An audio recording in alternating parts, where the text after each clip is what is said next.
Dimitri Pavlenko. Dans la galaxie des nombreuses sociétés fondées par Elon Musk, ce n'est pas la plus connue, mais c'est sans doute la plus excitante, la plus effrayante aussi. Neuralink, entreprise qui ambitionne de développer des puces cérébrales.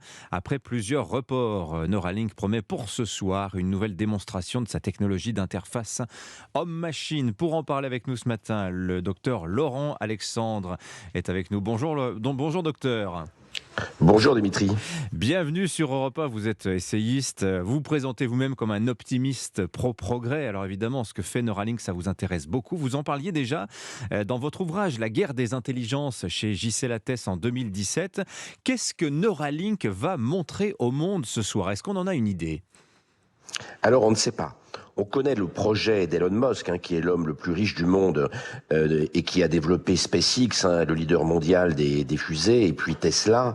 On sait ce qu'il ambitionne de faire avec Neuralink, mais on ne sait pas encore ce qu'il va présenter lors de la démonstration de la nuit prochaine. Son objectif à moyen terme, c'est de développer des puces électroniques implantées dans nos cerveaux de manière à augmenter nos capacités intellectuelles et notre mémoire pour nous permettre de lutter, d'être compétitifs face à l'intelligence artificielle. C'est le domaine de ce qu'on appelle les neurotechnologies, c'est-à-dire les technologies de modification, de manipulation du cerveau. Et ça fait partie d'une bataille plus globale que mène Elon Musk, puisqu'il a une société qui développe de l'intelligence artificielle, qui est OpenAI, et puis il a racheté Twitter, ce qui fait de lui la personnalité la plus médiatique dans le monde, la plus influente aussi, et également la personne dont on parle le plus, parce que sa stratégie très fantasque, un peu fofolle chez Twitter, affole les journalistes du monde entier et le met en tête de beaucoup de médias en permanence. Donc on a son agenda sur quelques années, mais on ne connaît pas encore les étapes intermédiaires. Oui. On sait en revanche ce qu'il a déjà présenté. Il a présenté un cochon et un singe ces derniers mois, dans lequel il avait implanté des puces électroniques pour leur permettre notamment de commander des actions extérieures. Il a présenté un singe qui jouait aux jeux vidéo par la pensée, sans agir sur les manettes du jeu vidéo, uniquement en transmettant, à partir des implants électroniques dans son cerveau, les instructions à l'ordinateur qui était devant le petit singe.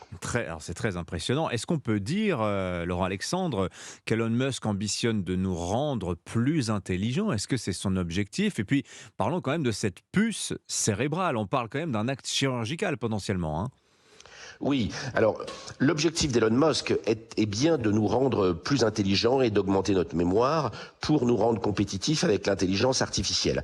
Il a très clairement expliqué en 2019 ce qu'il voulait faire.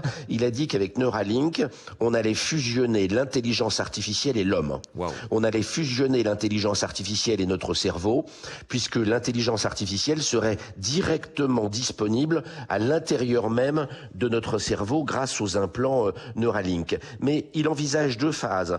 Une phase pour traiter des maladies, comme par exemple la maladie d'Alzheimer ou des maladies neurodégénératives. Et puis une deuxième phase... Vous pensez, qu'il y a un vrai espoir de pouvoir guérir Alzheimer grâce à des implants chirurgicaux ?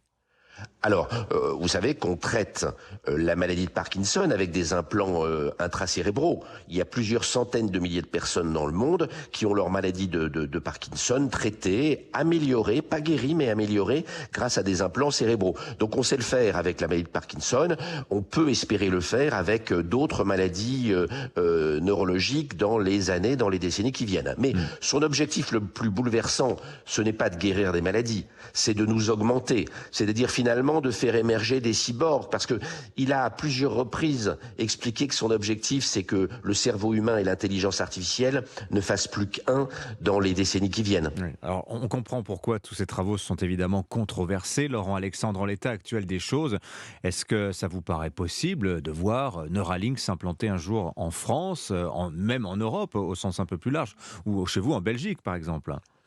Alors, écoutez, si Neuralink traite des pathologies derrière, oui, il est clair que tous les pays accepteront. Imaginez que Elon Musk arrive à améliorer l'état des patients ayant un Alzheimer grâce à ses implants électroniques. Tout le monde acceptera la technologie. Oui. Quelle victoire la sur question la maladie. éthique.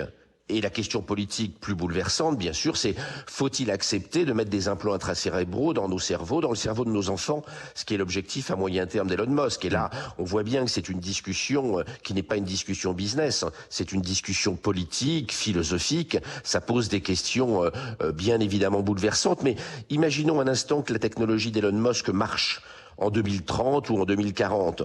On voit bien qu'il serait injuste de ne pas utiliser cette technologie-là pour égaliser nos performances cognitives. On voit bien qu'il y a des gens qui sont plus ou moins intelligents, plus ou moins innovants, plus ou moins rapides, qui ont des bonnes mémoires ou des mauvaises mémoires. Si cette technologie marchait, il serait injuste de ne pas l'utiliser pour égaliser les chances, pour permettre aux gens qui n'ont pas beaucoup de mémoire, par exemple, d'en avoir davantage. Ouais. Donc, bien sûr, ça poserait le problème de qui on implante si la technologie d'Elon Musk fonctionnait. On peut imaginer un système où la sécurité sociale rembourserait les implants Neuralink d'Elon Musk aux enfants les moins doués, aux enfants qui n'ont pas beaucoup de mémoire, qui ont de mauvais résultats à l'école, de manière à égaliser les performances de tout le monde. Mais bien sûr, il y a un scénario qui serait un scénario très inégalitaire, dans lequel ce sont plutôt les enfants les plus doués qui bénéficieraient de ce type de technologie, ce qui augmenterait encore les écarts entre les gamins plus rapides et puis les gamins moins favorisés intellectuellement, moins rapides, moins doués. Ce qui là poserait des problèmes politiques extrêmement graves et créerait pour de bon une société à deux vitesses sur le plan cognitif, sur le plan intellectuel. Donc nous ne sommes qu'au tout début des questions philosophiques et politiques abyssales qui vont se poser à nous avec toutes ces technologies agissant sur le cerveau au cours du XXIe siècle. Ah oui, Qu'il s'agisse d'Elon Musk ou d'autres technologies qui ne vont pas manquer d'émerger dans les années qui viennent. on va laisser les auditeurs d'Europe 1 méditer tout ce que vous venez de nous dire. Laurent Alexandre, merci d'avoir été avec nous sur Europe 1. Je renvoie à la lecture de votre livre, La guerre des intelligences. Il y en a d'autres, hein, mais celui-ci est vraiment tout à fait adapté à notre sujet du jour. C'est paru chez JC Lattès. L'événement Neuralink, tiens, je vous le dis, hein, si vous voulez le suivre, ce sera cette nuit à 3h du matin, enfin la nuit prochaine, à suivre sur la page YouTube ou le compte Twitter de Neuralink. Il est 7